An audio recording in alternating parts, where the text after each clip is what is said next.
शहजाद साहब, इमरान खान ने बैरिस्टर गौहर अली अमीन गंडापुर की जो उनको एक तहम्मुल रखने का, एक मुलाकात उनकी उस दिन भी हुई, फैसले के बाद काफ़ी तवील मुलाकात थी, उससे पहले बैरिस्टर गौहर की रही, तो एक तहम्मुल रखने का मशवरा दिया गया अपने लीडर को कि थोड़ा सब्र से चलना पड़ेगा। मगर फैसले वाले मामले के फौरी बाद भी जो पैगाम आया उसमें वही सख्ती थी जो इससे पहले भी थी। क्या इमरान खान के पास तहम्मुल के अलावा कोई ऑप्शन मौजूद है? अगर जिस तरह रज़ा रूमी साहब बात कर रहे हैं कि बैक डोर पर भी चीज़ें इन प्रोसेस हैं, लेजिटिमेसी के लिए फ्रंट डोर को भी काम करना होगा, वो तहम्मुल नजर आएगा अब इमरान खान साहब की गुफ्तगू में या उनके पैगामात में, या इसके अलावा भी कोई ऑप्शन है उनके पास किसी मौजज़े का? आयशा, थोड़ा फर्ज कर लेते हैं कि 8 फरवरी के इलेक्शन ना हुए होते, मिसाल के तौर पे, यानी वो जो अप्रैल में इनकी गवर्नमेंट गई 2022 में जी। इमरान खान की, और उसके बाद फिर 8 फरवरी को 2024 को इलेक्शन हुए, ये ना हुए होते और उसी किस्म का एक निज़ाम चल रहा होता जो उससे पहले आ गया था, यानी पीडीएम की शक्ल में। अब वो पीडीएम कह लीजिए, उसी की कंटिन्यूटी होती है। आफ्टर ऑल 2 सूबाई असम्बलियां गई, उसके बाद इलेक्शन नहीं हुए, इलेक्शन का ऑर्डर हुआ, इलेक्शन नहीं हुए। तो वो एक निज़ाम ऐसा था जिसको आप कह सकते हैं कि गैर आईनी कह सकते हैं बड़ी हद तक, किसी हद तक। लेकिन अंदाजा लगा लीजिए कि एक बांग्लादेश मॉडल था जो कि अपनी जगह पे कायम कर दिया गया। अब अगर हम आज उस बांग्लादेशी मॉडल का मफरूजा अपने ऊपर कबूल कर लें और कह लें इमरान खान समेत कि ऐसा ही है, तो मेरा ख्याल है उसकी आधी मुसीबतें तो खत्म हो जाएं। यानी एक मुसीबत तो उसको ये पड़ी है कि 8 फरवरी को इलेक्शन जीता उसकी नजर में, और कहा जाता है और आमतौर पे पॉपुलर अंडरस्टैंडिंग के हिसाब से, और फिर वो जो मैंडेट का मसला है फिर इसलिए, और ये सारी बातचीत जो उसके बाद, ये भी अंदाजा लगा लें कि 9 मई ना हुआ होता। अगर 9 मई भी ना हुआ होता, 8 फरवरी भी ना हुआ होता, तो आज इमरान खान सिर्फ और सिर्फ इंतजार के मोड में होते। यानी 5 साल अगर हुकूमत किसी की सही तौर पे आई होती फिर भी इंतजार होता, वैसे भी इंतजार होता। अब इस इंतजार और इनकलाब के बीच में से खान साहब को चुनना है। वो जेल में रह के चुन लें, जेल से बाहर आके चुन लें। वो जेल से कब आना है बाहर उन्होंने, ये भी शायद उनको मालूम नहीं है, हम में से किसी को भी मालूम नहीं है। जैसा हसन साहब ने कहा, यहाँ पर किसी वक्त कुछ भी हो सकता है। वो जेल से निकल के वापस से कुर्सी पे भी आ सकता है, इलेक्शन भी हो सकते हैं। तो खुदा जानता है कि आगे वाला वक्त क्या दिखाएगा। लेकिन ये जो 2-3 ऐसे इवेंट्स हैं जिनकी वजह से फंसे बैठे हैं, जिसको आप मारूज कहती हैं बहुत मर्तबा अपने कमेंट्स के अंदर, इस मारूज की एक हकीकत है। इस मारूज की हकीकत के अंदर से अपने आप को ना अपना रास्ता बना के आगे निकलना इमरान खान की जो अक्लमंदी या समझदारी होगी। वरना यही समझ ले, अगर वो समझ नहीं पाता तो वो यही समझ ले कि सुना 8 फरवरी हुआ नहीं, 9 फरवरी कहीं ना कहीं कुछ हुआ और मुझे चांसेस हैं कि मैं अदालती कार्रवाई के थ्रू उससे निकल जाऊंगा। मेरा अपना ख्याल है कि इनकलाब नहीं, इंतजार की कैफियत है, और इंतजार ही करते रहना शहजाद चाहिए। साहब, कतई मैं क्या कलामी की माजरत, जो आप बात कर रहे हैं, हसन निसार साहब अक्सर इमरान खान से मुताल्लिक उनकी पर्सनालिटी के ऊपर जब बात, उनकी मिजाज और शख्सियत को एक मखसूस अंदाज में कोट करते हैं यहाँ पर बात करते हुए कि अपने मिजाज का, अपनी शख्सियत का आदमी। ये जिस तहम्मुल की उनकी जमात के बहुत से लीडर्स उन्हें मशवरा दे रहे हैं, अभी आपने भी इंतजार का लफ्ज रख कर वो गुफ्तगू की है, ये उन तक कम्युनिकेट या डिलीवर हो पा रहा है उस तरह से? वो समझ पा रहे हैं इस मारूज को आज के, या वो वहीं खड़े हैं जो देखिए उनकी पर्सनैलिटी आयशा, है? जी। आयशा नहीं है ना कि अगर वो कल इलेक्शन हो जाए, 6 महीने बाद कर लें, 1 साल बाद कर लें, तो ये आज के हालात, आज की समझ के मुताबिक, आज के सियासी मारूज के मुताबिक, तो मेरा ख्याल है कोई चीज इमरान खान को रोक नहीं सकती। अब जिस शख्स को ये पता है कि मेजॉरिटी एक जो दुनिया पाकिस्तान की जो है वो मेरी सपोर्ट में है, लेकिन मुझे बहालत मजबूरी इस वक्त एक कैफियत में रहना पड़ रहा है, तो उसके अंदर अगर कोई शौक और एक जज्बा अगर आता है, उस शौक और जज्बे को उसकी जो मैच्योरिटी है वो कंट्रोल कर सकती है। या वो समझ और बूझ जो ये कहे कि एक दिन मेरा आएगा, एक दिन मेरा आने वाला है, उस दिन का इंतजार वो कर सकता है, करना चाहिए। वरना तो देखिए, अगर आप एक दीवार से सर टकराएंगे तो सर ही स्मैश होगा ना। तो मेरा ख्याल है कि इस मारूज को समझना, इस एनवायरनमेंट को समझना बहुत लाजिम चीज है। और मुझे यूं लगता है दरवाजे जितने मर्जी हों, चाहे जो मर्जी कह रहा है कि जिन दरवाजों पे आप खुद वहां से नवाजे गए हों, वो आपका जी नहीं चाहता कि कोई और भी उस दरवाजे पे जाए। आप इतने बड़े खुले दिल के, हमारे सियासत के अंदर कोई सिलसिला नहीं है। ये तो एक जीरो सम गेम है ना, कि अगर वो गया तो हो सकता है उसको मिल जाए, मैं चला गया था मुझे मिल गया था। तो दरवाजों की खेल तो है ये।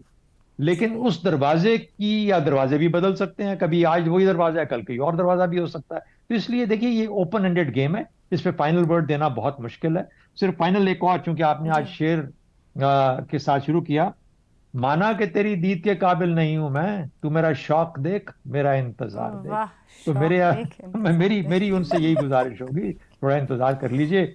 आपके शौक, आपका जो जो शौक है वो बिल्कुल वाजे है, लेकिन इंतजार कीजिए, इंतजार में भी लज्जत हुआ करती है। दुरुस्त हो गया ज़ैनब साहब, इंतजार आखिर कभी ना कभी मंजिल तक पहुंचा ही देता है। एक जानिब ये मैं वही बात कर रही थी कि पीटीआई वाले बड़े मुश्ताक है कि भी मामलात बढ़ें, कुछ मिले कुछ दें, दूसरी तरफ वाले बेजार दिखते हैं। पीटीआई क़यादत की अस्करी क़यादत से मुलाकात और फिर साथ ही फैसला, तो ये जो मुज़ाकरात चल रहे हैं इस पर शरीफ भी इकट्ठे बैठे और वहाँ भी डी ब्रीफिंग हुई। अब उधर से बैरिस्टर सैफ कह रहे हैं कि इन्होंने अपनी टीम को ये टास्क दे दिया है कि मुज़ाकरात को नाकाम किया जाए। रिपोर्टेडली नवाज शरीफ साहब ने कहा कि मुल्की मफाद में मुज़ाकरात को लेकर आगे बढ़ा जाए। आपके ख्याल में नवाज शरीफ साहब मुज़ाकरात के हामी होंगे, मुखालिफ होंगे? अंदर वहाँ कोई बेचैनी है या they are in the comfort zone के वक्त हमारा है? देखिए, नवाज शरीफ तो हमेशा मुल्की मफादात के लिए खड़े हुए हैं ना, और आज जो इरफान सिद्दीकी साहब ने बात की है उससे तो मेरा सर फ़ख्र से बुलंद हो गया है।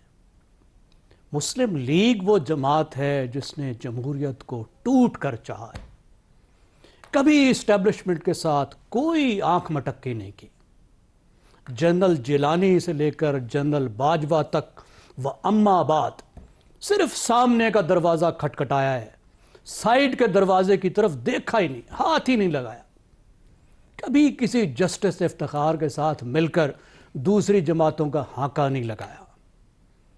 तो आज वो कहने के हकदार हैं कि दरवाज़ा एक होता है और उस एक दरवाजे से अंदर जाना चाहिए, सिराते मुस्तकीम, क्योंकि खुद सिराते मुस्तकीम की जमात है ना।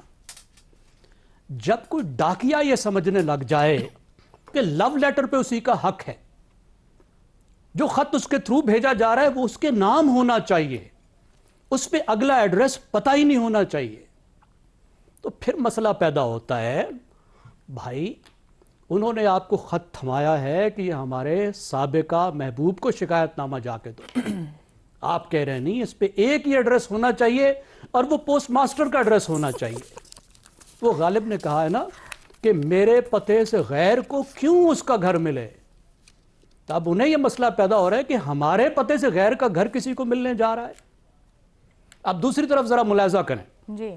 अब दूसरे शहजादे ये समझ रहे हैं कि अभी तक 2014 चल रहा है।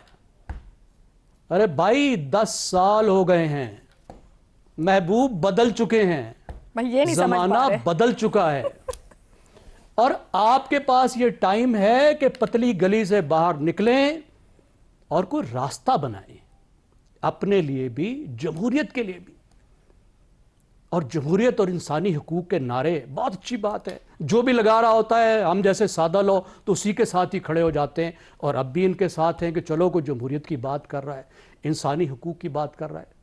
लेकिन हमें पता है आप कितनी जमहूरियत के चैंपियन हो, कितने इंसानी हुकूक के चैंपियन हो। अपने 3.5 साल में और उससे भी पहले आपने किस तरीके से जमहूरियत का कला कमा किया और किस तरीके से इंसानी हुकूक का कला कमा किया। अब थोड़ा सा आराम करें। आप अल्टीमेटम की सियासत कर रहे हैं मुज़ाकरात में। जब भी मुज़ाकरात में आते हैं तो पहले अल्टीमेटम लेकर आते हैं, फलां तारीख तक ये नहीं होगा तो बस फिर बात ही ख़त्म। अगर एक हफ्ते के अंदर अंदर कमीशन नहीं बनेगा तो फिर मुज़ाकरात ख़त्म। अच्छा, भी मुज़ाकरात ख़त्म हो जाएंगे तो फिर क्या होगा? फिर उसके बाद आप क्या ज़ैनब साहब, आपकी बात से एक सवाल मेरे जहन में आ रहा है कि वो आपने कहा ना कि थोड़ा ठहरें या इंतजार करें ऊपर बातें, वो शायद खिलाड़ी को होता है ना कि आप एक चार्ज मोमेंटम में चल रहे हो तो जल्दी से बस गोल कर लिया जाए, अगर सुस्ती का शिकार हो जाए तो खेल हाथ से ना कहीं निकल जाए। कि वो सूरत हाल नहीं है कि मोमेंटम चार्ज है जिस बायस ये 9 मई और बाकी मामलात कर बैठते हैं कि ठहराव नहीं आ पा रहा कि जी रुक के थोड़ा सोच कर खेल लिया जाए। खेल तो रहे हैं जी। देखिए, मसला ये है कि बिग पिक्चर कोई देखने को तैयार नहीं है। ये नहीं देखते कि टूर्नामेंट क्या है। खेल को देखना है और खेल में भी एक इनिंग्स को देखना है। ये नहीं देखना कि ये बड़ी खेल है, हाथ से आपके टूर्नामेंट निकल गया है। टूर्नामेंट कोई वो ले गया है जो खेल में है ही नहीं। टूर्नामेंट उसके नाम हो गया, मैन ऑफ द मैच ही कोई और हो गया है, और आप यहां पे खड़े हैं और आप एक एक बाल पे खड़ के लड़ाई कर रहे हैं। सियासतदानों का काम ये है कि ये सोचें कि जमहूरियत का इस मुल्क में मुस्तकबिल क्या होगा, पाकिस्तान में इंसानी हुकूक का मुस्तकबिल क्या होगा, पाकिस्तान में जो हमारी मईशत है उसका मुस्तकबिल क्या होगा। जब साथ बैठें तो उस वक्त जरा बड़े प्लान का सोचें। जब आप बड़े प्लान का सोचते हैं, बड़ी बात करते हैं, तो फिर छोटे मसले भी हल होते हैं। और सबसे पहले आपने मसले आपस में हल करने हैं। जब तक आप आपस में मसले हल नहीं करेंगे तो आप दूसरे के खेल ही खेलते रह जाएंगे, ठीक हो फिर आप कठपुतलियां बनकर ही नाचते रह जाएंगे। सही हो और गया, यही कुछ कर रहे हैं। यही कुछ। आप मुझे बताइए, क्या इनके एजेंडे में कोई बड़ी बात शामिल है? ये बात शामिल है कि पाकिस्तान में 10 साल के बाद क्या होगा? नहीं सर, अभी तो कैसा अपने होना अपने चाहिए? मसाइल हैं। किन बातों पे हमें इत्तेफाक करना चाहिए? कॉमन ग्राउंड की कोई बात है? बिल्कुल दुरुस्त जैगम साहब, बिल्कुल नहीं है। बिल्कुल मुझे दुरुस्त, बड़ी बिल्कुल। अनसीरियसनेस नजर आती है दोनों तरफ। जी दुरुस्त हो गया। और आप ही की बात पे कंक्लूड साहब ने कहा कि जमहूरियत का सोचें, जमहूरियत के मुस्तकबिल का सोचें, यानी कि अवाम का नहीं भी सोचना तो कम से कम अपना सोच लें। अगर आपने इस मुल्क में सियासत करनी है तो वो इसी तरीके से चल सकेगी। तो मेहरबानी करके बैठ के सोच लें कि मुस्तकबिल क्या होगा।